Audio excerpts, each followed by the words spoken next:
Cris Pannullo returned for his 17th game on Jeopardy! He won his 16-day total of $566,344, tying Ryan Long in 9th place for most Jeopardy wins. Obligatory thumbs up.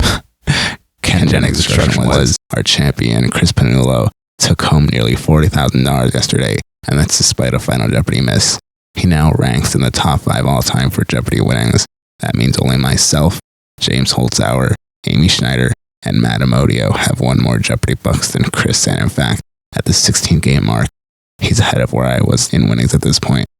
I seriously thought he was about to mention Ryan Long. Those are some remarkable stats, but as we saw in yesterday's show, when Zanny found the first daily double and was then leading at the end of the Jeopardy round, any challenger can put themselves in a position to win, which is good news for Sheila and Matt. Let's see how much pressure you two can put on the champ.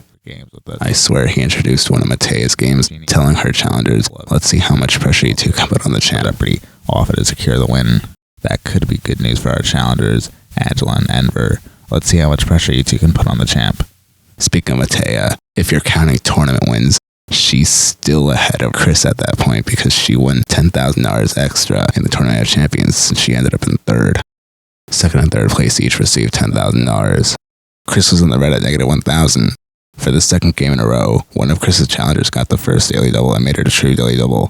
Matt got the first daily double. He made it a true daily double, got it right, and went to $4,000. As the founder and leader of the on Transformers, his robot villain waged epic battles with the Autobots. I felt bad for Cris. He buzzed in and answered, "Who is Optimus Prime?" which is incorrect. He realized his mistake when Matt buzzed in. Matt buzzed in and answered, "Who is Megatron?" Yes, Optimus Prime's archenemy. December 10th is the UN declared day for these. Take some time and read the Universal Declaration of them. Could have waited 10 days for this to be as close to the anniversary as possible, since I know the 10th of December falls on a Saturday this year. I'm also mad because I got to be an extra in a TV show. Matt Harvey is a healthcare administrator from Providence, Rhode Island, and this is not your first brush with television fame, Matt, is that right? He answered, "That is correct. When I was about 16, I had the good fortune to be cast as an extra in a made-for-TV movie. The role was 18th century ruffian. The problem was I had braces, so they couldn't use any of the footage from me from the front. So not my first time on TV, but the first time that this half of me has ever been on television. I used to want to be an extra on a TV show." Ken told him, "And you look less ruffian today, even by Jeopardy standards." Tiny bad guy Sheldon J. Plankton is determined to steal the Krabby Patty formula from the Krusty Krab on this TV show. The answer was obviously, what is SpongeBob SquarePants? And this aired only a week after there was already Who Lives in a Pineapple Under the Sea as 3 back-to-back-to-back categories in the first round of Jeopardy. And this is also the first round. What this also means is this aired 3 days after the anniversary of Steven Hillenburg's death, who was the creator of SpongeBob. I didn't even know I talked this much about SpongeBob on this channel. 25 feet long, this part of Princess Diana's wedding dress. This was filmed probably a month after the 25th anniversary of Princess Diana's memorial service. Probably not conscious, probably just a coincidence, because I know 25 feet long, 25 years. Cris entered the first round winning $4,400. Sheila was in third place at $1,800, and Matt was in lead at $6,400. Looks like Matt is already putting pressure on Cris. Often attributed to Francis Bacon is the saying, "This is power." I don't think I've ever heard Francis Bacon being credited for saying knowledge is power. I thought it was just a common quote that didn't even need an attribution to anyone. He got both daily doubles. And just to put further pressure on Cris, Matt got the first daily double in Jeopardy. He wagered $5,000, got it right, and went to $18,600. Look at the scores. This might be the largest gap one of Cris's challengers let him by. This 1993 winner often focused on African-American culture in novels like Jazz and Tar Baby. The answer was Morrison, who came up in one of the daily doubles on one of the finals games of the Tournament of Champions. Cris got the first daily double in Double Jeopardy.